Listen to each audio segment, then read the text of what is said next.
बिस्मिल्लाहिर्रहमानिर्रहीम। नाज़रीन, आज का टॉपिक है जन्नत का बाजार। सुनने में आप सबको कितना अजीब लग रहा होगा कि क्या जन्नत में भी बाजार होगा।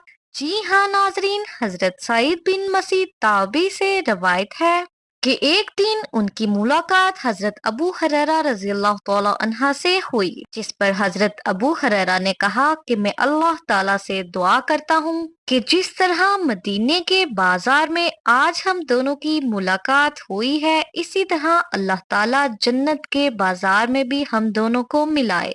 हजरत सईद ये सुनकर हैरान हुए और कहा कि क्या जन्नत में भी बाजार होगा। हजरत अबू हुरैरा ने फरमाया कि जी हाँ, मुझे रसूलुल्लाह सल्लल्लाहु अलैहि वसल्लम ने बताया था कि जन्नती लोग जब जन्नत में दाखिल होंगे तो अपने अपने अमाल की फजीलत के लिहाज से जन्नत में रहेंगे, यानी जिसके अमाल जितने ज्यादा और जितने आला होंगे उसी एतबार से उसे बुलंदतर और खूब दर मकानातो मनाजिल मिलेंगे। और इनको सबसे अफजल दिन यानी कि जुम्मा के दिन इजाजत दी जाएगी कि वो लोग अपने परवरदिगार की जियारत फरमा लें, जो इनके सामने अपना अर्श जाहिर करेगा।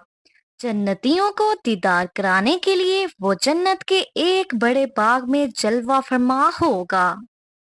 इस बाग में मुख्तलिफ दराजात के मिंबर यानी कि नूर के मिंबर, मोतियों के मिंबर, याकूत के मिंबर और सोने के मिंबर रखे जाएंगे, जिन पर जन्नती अपने अपने लिहाज से बैठेंगे, यानी कि जो जन्नती जिस मर्तबे का होगा वो उसी लिहाज से अपने मिंबर पर बैठेगा। इसके अलावा उन जन्नतियों में से जो जन्नती कम मर्तबे का होगा वो मशको काफूर के टेलों पर बैठेगा, लेकिन टेलों पर बैठने वाले लोगों को ये एहसास नहीं होगा कि मिंबर और कुर्सियों पर बैठने वाले लोग जगह नशिस्तगाह के एतबार से इनसे अफजल हैं। हजरत अबू हुरैरा रज़ियल्लाहु तआला अन्हा फरमाते हैं कि मैंने दरियाफ्त किया कि या रसूल अल्लाह, क्या हम उस दिन अपने परवरदिगार को देख सकेंगे। आप सल्लल्लाहु अलैहि वसल्लम ने फरमाया, हाँ यकीनन। क्या तुम दिन में सूरज को और हर महीने 14वीं रात के चांद को देखने में कोई शुबा रखते हो। हमने अर्ज किया कि हरगिज नहीं। तो आप सल्लल्लाहु अलैहि वसल्लम ने फरमाया कि बिल्कुल इसी तरह तुम्हें उस दिन अपने परवरदिगार को देखने में कोई शक व शुबा नहीं होगा। उस दिन अल्लाह ताला की महफिल में कोई भी बंदा ऐसा नहीं होगा कि जिससे अल्लाह पाक हम कलाम नहीं होंगे।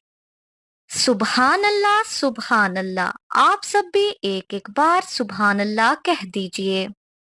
उस महफिल में से अल्लाह पाक एक शख्स को मुखातिब करेंगे और फरमाएंगे कि ए फला बिन फला के बेटे, क्या तुझे याद है कि किसी रोज तुमने मेरी नाफरमानी की थी। उस वक्त वो शख्स की पेशानी पसीने से भर जाएगी और वो बहुत शर्मिंदगी के आलम में अल्लाह ताला से दरियाफ्त करेगा कि मेरे परवरदिगार, क्या आपने मेरे वो गुनाह बख्श नहीं दिए। तो इस पर परवरदिगार फरमाएगा कि बेशक मैंने तेरे वो गुनाह मुआफ कर दिए और तू मेरी इसी माफी के नतीजे में आज इस मर्तबे को पहुंचा है। फिर वो लोग इसी हालत और मर्तबे पर होंगे कि एक बादल आकर उन पर छा जाएगा और ऐसी खुशबू बरसाएगा कि इस जैसी खुशबू उन्होंने इससे पहले कभी किसी चीज में नहीं पाई होगी। इसके बाद हमारा परवरदिगार फरमाएगा कि उठो और उस चीज की तरफ आओ जो हमने तुम्हारी अस्मत की बाइस तैयार कर रखी है, और तुम अपनी पसंदो ख्वाहिश के मुताबिक जो चाहे ले लो। ये सुनकर हजरत मोहम्मद सल्लल्लाहु अलैहि वसल्लम ने फरमाया कि जन्नती लोग फिर ऐसे बाजार में दाखिल हो जाएंगे जिसे फरिश्ते घेरे हुए होंगे। इस बाजार में ऐसी ऐसी चीजें मौजूद होंगी कि ना किसी आंख ने देखी होंगी और ना किसी कान ने सुनी होंगी, और ना ही किसी के दिल में कभी ऐसा तसव्वुर आया होगा कि आया ये चीज भी एग्जिस्ट कर सकती है।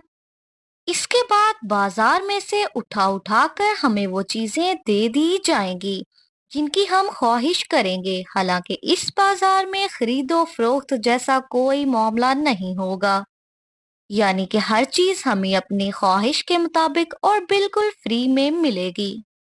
اس کے علاوہ اس بازار میں تمام جنتی آپس میں ایک دوسرے سے ملاقات کریں گے۔ نبی کریم صلی اللہ علیہ وآلہ وسلم نے فرمایا کہ ایک بلند مرتبہ شخص دوسرے کم درجے کے شخص کی طرف متوجہ ہوگا اور اس سے ملاقات کرے گا، لیکن جنتیوں میں یہ احساس نہیں ہوگا کہ کوئی معمولی اور ذلیل خیال کیا جائے، یعنی کہ وہاں پر برتری اور کمتری کا کوئی پہلو نہیں ہوگا۔ بہرحال اس بلند مرتبہ شخص کو کمتر مرتبے کے شخص کا لباس پسند نہیں آئے گا۔ ابھی ان دونوں کا سلسلہ گفتگو ختم بھی نہیں ہو پائے گا کہ یکایک وہ بلند مرتبہ شخص محسوس کرے گا کہ میرے مخاطب کا لباس، یعنی کہ وہ کمتر شخص کا لباس تو مجھ سے بھی زیادہ بہتر ہے۔ ایسا اس لیے ہوگا کہ جنت میں کسی شخص کو غمگین ہونے کا موقع نہیں دیا جائے گا۔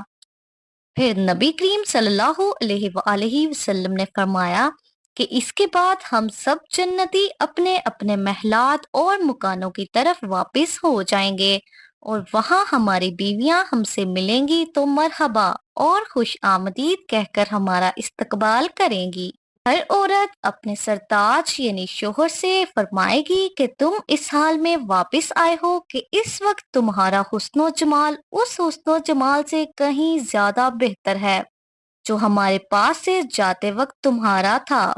تو ہم اپنی بیویوں سے کہیں گے کہ آج ہم اپنے پروردگار کے ساتھ بیٹھنے کی عزت حاصل ہوئی ہے جو جسم و بدن اور حسن و جمال کی ہر کمی کو پورا کرنے والا ہے۔ حضرت ابو ہریرہ اور حضرت سعید بن مسیب کی ملاقات چونکہ مدینہ کے بازار میں ہوئی تھی، تو ناظرین آپ کو بتاتے چلیں کہ آج دنیا میں مدینہ منورہ کی یہ زمین آخرت کی جنت سے بہت افضل ہے، کیونکہ آج یہاں پر دونوں جہانوں کے سردار حضرت محمد صلی اللہ علیہ وآلہ وسلم آرام فرما ہیں، اور کل جب رسول اللہ صلی اللہ علیہ وآلہ وسلم اس جنت میں تشریف لے جائیں گے تو وہ جگہ کل کائنات سے افضل ہو جائے گی۔ جب حضرت سیدنا ابو ہریرہ نے حضرت سیدنا سعید بن مسیب کے سامنے جنت کے بازار کا ذکر فرمایا تو انہیں تعجب اس لیے ہوا کہ جنتیوں کی ساری ضروریات تو ان کے گھروں میں ہی موجود ہوں گی، پھر وہاں بازار کی کیا حاجت؟ اور بازار تو تجارت وغیرہ کے لیے ہوتا ہے، وہاں جنت میں کیسی تجارت؟ حالانکہ وہاں بازار خرید و فروخت کا نہیں بلکہ میرے اللہ کے دیدار کا ہے۔ وہاں جنتی ایک دوسرے سے ملاقات اور اپنے رب کا دیدار کریں گے۔ سبحان اللہ سبحان اللہ۔ اس کے علاوہ دنیا میں اگر کوئی شخص اکیلا گھر میں ہو تو وہاں پر لڑائی جھگڑا تقریباً ناممکن ہوتا ہے۔ ایسے ہی جنت میں بے شمار مخلوق ہوگی مگر لڑائی جھگڑا ناممکن ہوگا۔ جب لڑائی جھگڑا نہیں ہوگا تو ان سے پیدا ہونے والے امور یعنی بغض و کینہ وغیرہ بھی نہیں ہوں گے۔ مزید یہ کہ جنت میں رنج و غم، تکلیف، بیماریاں، موت، بڑھاپا اور کپڑے میلا ہونا وغیرہ کوئی چیز نہیں ہوگی۔ وہاں پر نہ کپڑے میلے ہوں گے نہ ہی پھٹیں گے، نہ کوئی سامان ٹوٹے گا نہ ہی مرمت کرایا جائے گا۔ تو آؤ میرے مسلمان بہن اور بھائیوں، ہم سب مل کر دعا کرتے ہیں کہ اللہ پاک ہمیں بدی کے ہر شر سے محفوظ رکھیں اور نیک اعمال کرنے کی توفیق عطا فرمائے تاکہ ہم لوگ اس دن اللہ تعالیٰ کے دیدار جیسی عظیم سعادت سے مستفید ہو سکیں۔ تو پیارے دوستو، ویڈیو پسند آئی ہو تو لائک کیجئے اور اس جیسی مزید ویڈیوز دیکھنے کے لیے ہمارا چینل مس فیکٹوریا کو سبسکرائب کرنا تو بالکل نہیں بھولیے، کیونکہ ایسی ہی ویڈیوز ہم آپ کی خدمت میں وقتاً فوقتاً پیش کرتے رہتے ہیں۔ ملتے ہیں پھر نیکسٹ ویڈیو میں، اپنا رکھیے گا ڈھیر سارا خیال۔ اللہ حافظ۔